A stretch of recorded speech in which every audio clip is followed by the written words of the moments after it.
አንዳንዶቻችንን ሞት ካልከላገለን በስተቀር ጠባችን አይለወጥም። ለምን በተራ ሰዎች ሰይጣን ውስጥ ወደቀ?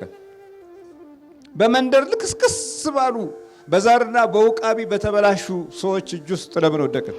አትሂዱ። አስማት አይሰራም። በእግዚአብሔር ሕዝብ ላይ በኢትዮጵያውያን ላይ አስማት አይሰራም። እንዲሰራ ያደረግነው በራሳችን ወደ ቁርጥማት፣ ወደ ማሳከክ፣ ወደ ማስጨነቅ፣ ወደ ማሳበድ፣ ወደ ማስለቀስ፣ በር ዘግቶ ወደ መጮህ፣ ሌላው የማይረዳው አይነት ጠባይ ለማስያዝ መናፍስቱ ዘመቻ ላይ ነው ያለው። ለእርግማን የሚወለዱ ሰዎች አሉ። በመንፈሳዊም ስፍራ ሆነው ለእርግማን ተወልደው የሚኖሩ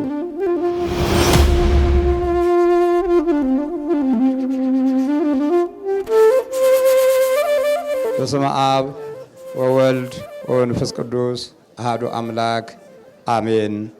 አባቶች፣ ካህናት፣ ወንድሞች፣ ዲያቆናት ሁላችሁም የእግዚአብሔር ቤተሰቦች እንደምን አደራችሁ? ልዑል እግዚአብሔር ዛሬም ዘወትርም ለዘላለም ስሙ የተመሰገነ ይሁን፣ አሜን። የጻድቃንን ሞት እኔ ልሙት፣ ፍጻሜም እንደርሱ ፍጻሜ ትሁን። አዎ ታላቅ ምኞት ነው። በመቀጠል ዛሬ ርዕሳችን ሐሰትን ይናገር ዘንድ እግዚአብሔር ሰው አይደለም አለ። እርግማንን ላለማቆየት የተወሰነ ውሳኔ ነው። ይህን የተናገረው በወንዝ ዳር በእርግማን መንፈስ የተሞላው በለዓም ነው። የእግዚአብሔርን ሕዝብ እርገምልኝ፣ አሳድልኝ፣ አዚም ጣልበት፣ ይሸነፍ፣ በረሃ ላይ ይውደቅ፣ ምድራችንን እንዳይነኩ መንፈሳቸው የህይወት ድባባቸው አስቸጋሪ ስለሆነ ስለሚያስደነግጡና ስለሚያስፈሩ በእርግማን እናምክናቸው። ስለዚህ አንተ ለዚህ እድለኛ ነህ ሲለው ህዝቡን እየባረከ ከቆየ በኋላ የተናገረው ነገር ሐሰትን ይናገር ዘንድ እግዚአብሔር ሰው አይደለም፣ ይጸጸትም ዘንድ የሰው ልጅ አይደለም ማለት እርሱ ያለውን አያደርግምን? የተናገረውንስ አይፈጽምምን? እነሆ ለመባረክ ትእዛዝን ተቀብያለሁ። ምን ለማለት? ለመባረክ ትእዛዝን ተቀብያለሁ። እግዚአብሔር ይለውጣል ነገሮችን። ሲለውጥ ሰውን አያማክርም። አንዳንድ ጊዜ እግዚአብሔር በለወጠው መንገድ ላይ እኛን ገባና የኋላ ኃጢአትና በደል እየፈለግን መክሰስ እንጀምራለን። ልክ እግዚአብሔር አማካሪዎች አይነት ቦታ የያዝን በሚመስል መንገድ ውስጥ በተሰወረ መንገድ ደግሞ ክፋትን እናግዘዋለን። የዲያብሎስ አሰራር ትልቅ ተግባሮች ውስጥ ካሉት ብርቱ ፈተናዎች አንዱ ክፋትን ማገዝ ነው። የእስራኤልን ሕዝብ እግዚአብሔር አምላክ ለ40 ዓመት ብቻ የፈትናቸው የነበረውን ለ70 ዓመት ያደረገባቸው ክፋትን የሚያግዙ ከውስጥ ስለነበሩ ነው። ክፋትን ማገዝ፣ ተንኮልን ማገዝ፣ ሟርትን ማገዝ፣ መተትን ማገዝ፣ አስማትን ማገዝ፣ የጥፋትን ኃይል ማገዝ። በዚህ እገዛ ውስጥ ብዙዎቻችን እድለኞች ነን። ምን ሲባል ይሄው የምናየው ነው። ትምህርት ቤት ስትሄዱ ትምህርት ቤቱ ውስጥ ብዙ ልጆች ህመምተኞች ናቸው። ገበያ ስትሄዱ ገበያ የተቀመጡ ነጋዴዎች ህመምተኞች ናቸው። ቢሮ ስትሄዱ ቢሮ ያሉ ሰዎች ገና ቢሮ ገብተው የጽህፈት መሳሪያቸውን ወይም የቢሮውን ስራ ሂደት መክፈት ሲጀምሩ ህመምተኞች ናቸው። ግብርናው ጋር ብትሄዱ አመሉን ወይም ሱሱን ካልገበረው ህመምተኛ ነው። ማረስ፣ ማጨድ፣ መቆፈር አይችልም። መንፈሳዊ ጋር ስፍራ ስትሄዱ ደግሞ ማቃሰት አለ። በደንብ ክፋት የታገዘበት ዘመን ቢኖር ዛሬ ነው። ባልና ሚስቶች ጋር ስትሄዱ ጭቅጭቅ ነው። ልጆች ጋር ስትሄዱ መስማት፣ ማድመጥ፣ መመከር የለም። ክፋት የታገዘበት ዘመን ነው። ታዲያ እዚህ የምናየው ክፋት ያላገዘውን ሰው ክፋትን ሊያግዝ አልፈለገም። አሁን እርግማንን ሊያግዝ አልፈለገም። እግዚአብሔር ሐሰትን ይናገር ዘንድ እግዚአብሔር ሰው አይደለም አለ። ሰው እንግዲህ በሐሰት ይኖራል ማለት ነው። በዓለማችን ውስጥ ካሉ ተስፋዎች ውስጥ 85ቱ ከመቶ 85ቱ ሐሰት ተደባልቆበት ውጤቱ እንደገና መክኖ ተስፋችን ቀጭጮብን እንደገና ሌላ ፕሮግራም የቀየስንበት ጊዜ አለ። ለዛ አንዳንድ ምሳሌ እንውሰድ። ሶሻሊዝምን ውሰዱት።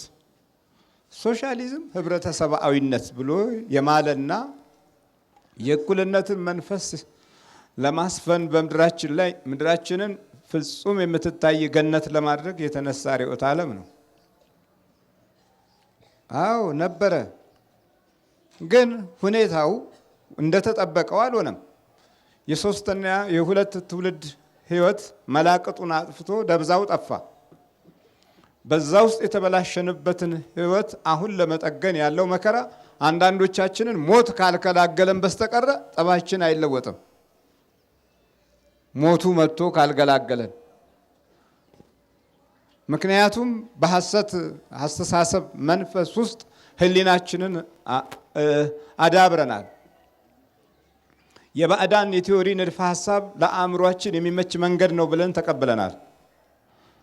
ታዲያ ሁላችሁ እግዚአብሔር ሐሰትን ይናገር ዘንድ ምን አይደለም? ሰው አይደለም። ሐሰትን ይናገር ዘንድ የሐሰት አኗኗሮች በሰዎች ሐሳብና ግምት ውስጥ የሰው ልጅ ትውልድ ወደቀ። በእግዚአብሔር አሰራር ውስጥ ይኖርበት የነበረውን መንፈሳዊ ጉዞ ተወው።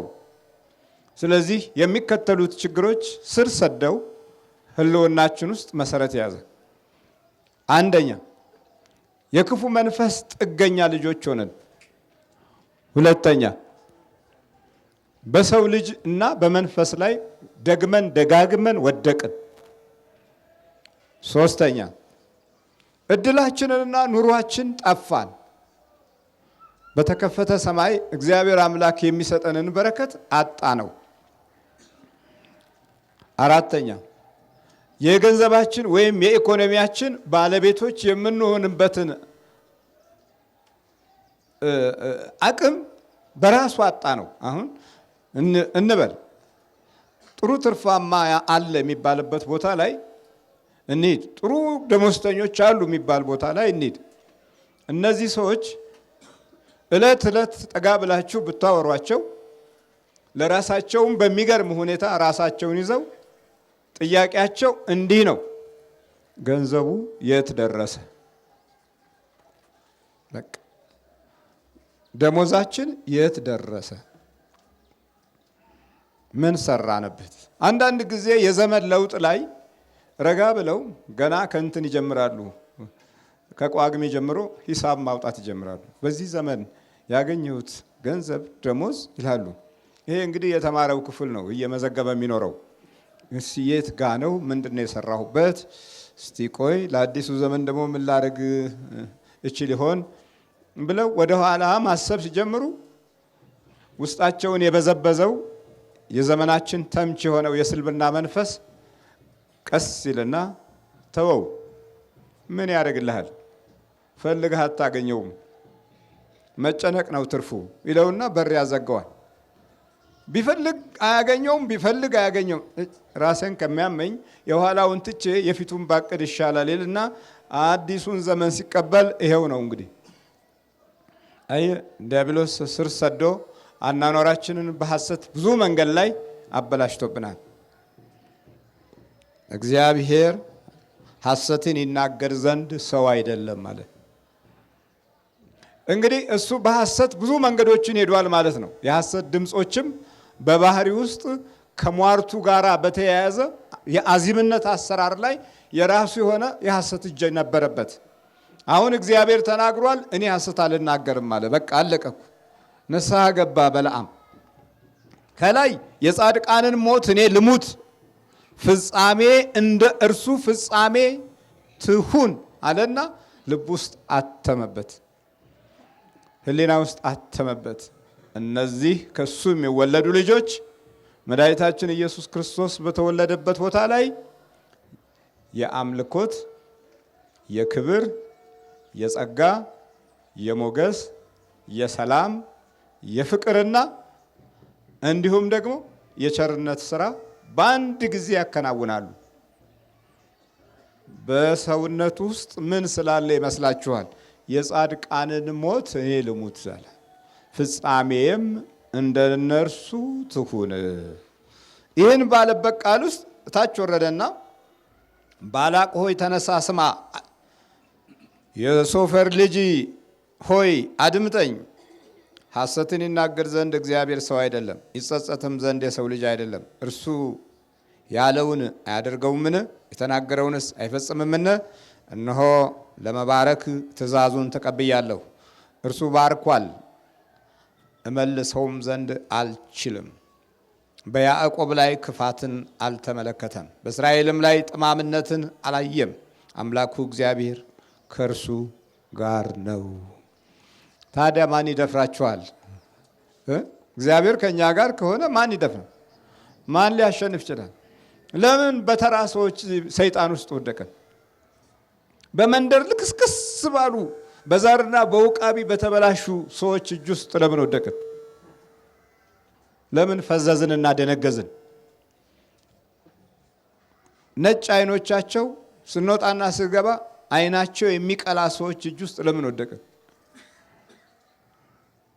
ይኸውላችሁ በሐሰት ብዙ መሰረቶች፣ ብዙ መንገዶች፣ ብዙ ኑሮዎች፣ ብዙ ታሪኮችና ቤቶች ላይ ቆመናል። በሐሰት ላይ የቆሙ አካሄዶች አምልኮትህን ጨምሮ ሁሉ እንድትዘነጋውና ነገሮችን በራስህ ግምት ብቻ እንድትመራ ያደርጋል። ይህም የውድቀት የመጀመሪያው ምልክት ነው። ከዛ በኋላ የንጉሱም እልልታ በመካከላቸው አለ ይላል። ቀጥሎም እግዚአብሔር ከግብፅ አውጥቷቸዋል፣ ጉልበቱ አንድ ቀንድ እንዳለው ነው። በያዕቆብ ላይ አስማት የለም፣ በእስራኤልም ላይ ሟርት የለም። አይሰራም አለ። እኔ ሟርተኛ ነኝ አለ። እኔ ሟርተኛ ነኝ። ያመነ የሰረቀ ሌባ አስቡት። እኔ ሟርተኛ ነኝ፣ የሟርት አለቃ ነኝ፣ የሟርት ባለቤት ነኝ። ግን አለ በያዕቆብ ላይ በእስራኤል ላይ አስማት አይሰራም አለ። የለም ባላቅ ሆይ ለምን አትሰማም አለው። ከዛም በኋላ ድንቅ ድንቅ የሆኑ ቃላቶችን ደግሞ ኦሪት ዘኍልቍ ምዕራፍ 24 ቁጥር 3 ላይ እንዲህ የሚል እናገኛለን። በለዓምም እግዚአብሔር እስራኤልን ይባርክ ዘንድ እንዲወድድ ባየ ጊዜ አስቀድሞ ያደርግ የነበረውን አስማት ይሻ ዘንድ አልሄደም። አስማት ይሻ ዘንድ፣ አስማት ይፈልግ ዘንድ አልሄደም። ምን ይፈልግ ዘንድ? በቃ አስማት ይፈልግ ዘንድ አልሄደም። በቃ አትሂዱ፣ አስማት አይሰራም፣ አይሰራም። በእግዚአብሔር ሕዝብ ላይ በኢትዮጵያውያን ላይ አስማት አይሰራም። እንዲሰራ ያደረግነው በራሳችን። በአስማት የተጠቀሙ ፈርሰዋል። አንድ ወቅት ላይ የቆሙ ወይም በጨለማ የተተከሉ አበባዎች ሆነዋል። ቆንጆዋን ጽጌረዳ በጨለማ እያት፣ ምንም መብራት ሳታበራ በደንብ ስታስተውል አፍና አፍንጫ ያለው ጅብ ይመስልሃል። ልክ እንደዛ አይነት ነው የሟርተኛ ኑሮ። በጨለማ ውስጥ ያለ ሀብት ነው፣ የጨለማ መንፈስ ነው። ለጊዜው ታየዋለህ፣ አይታየውም። ቢታይም እንኳ ቡዳ ነው የሚያየው። ገብቷል? አሁን በዘመናችን ያሉ ወጣቶች ለመታየት የሚያደርጉት ጥረት የበለጠ ለክፉ መንፈስ እንዳጋለጣቸው አላስተዋሉም። ይሄ ሰውነታቸውን መገላለጥ፣ አልፎም ተርፎ እምብርቱ መገላለጥ፣ በአጠቃላይ ቅርጾችን ሊያሳዩ የሚችሉ አልባሳት የዘመናዊነት ምልክት አድርገው የሚንቀሳቀሱ ሁሉ ለመናፍስቱ በቅርብ ለመያዝ በር የከፈቱ ናቸው። የሚያያቸው ሌላ ጠላት ነገ ወደ ቁርጥማት፣ ወደ ማሳከክ፣ ወደ ማስጨነቅ፣ ወደ ማሳበድ፣ ወደ ማስለቀስ በር ዘግቶ ወደ መጮህ፣ ሌላው የማይረዳው አይነት ጠባይ ለማስያዝ መናፍስቱ ዘመቻ ላይ ነው ያለው። በዚህ ዘመቻ ውስጥ የገቡ እህቶቻችን እስካሁን ድረስ እድላቸውንም ሆነ ህይወታቸውን አላገኙትም። ራሳችንን በተራ ነገር ለማታለል የምናደርገው ጥረት ከመንፈሳዊ ህይወት ብስለት አንጻር ሲታይ እጅግ በጣም የመጨረሻው የአሕዛብነት ባህሪ መለኪያ ነው። እግዚአብሔር ማስተዋሉን ይስጠን። ታዲያ አይውላችሁ አስማት ይሻ ዘንድ አልሄደም። በቃ አልሄድም ማለት ፍጻሜ የጻድቃን ሞት ምን ይሁን አለ? የጻድቃን ሞት ይሁን።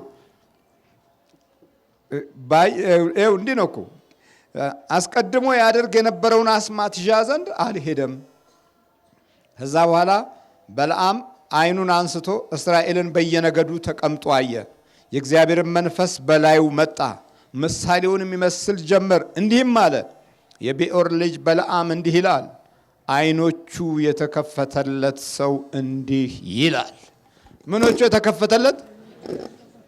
ዓይኖቹ የተከፈተለት ሰው እንዲህ ይላል። ዓይኖቻችን አልተከፈቱ።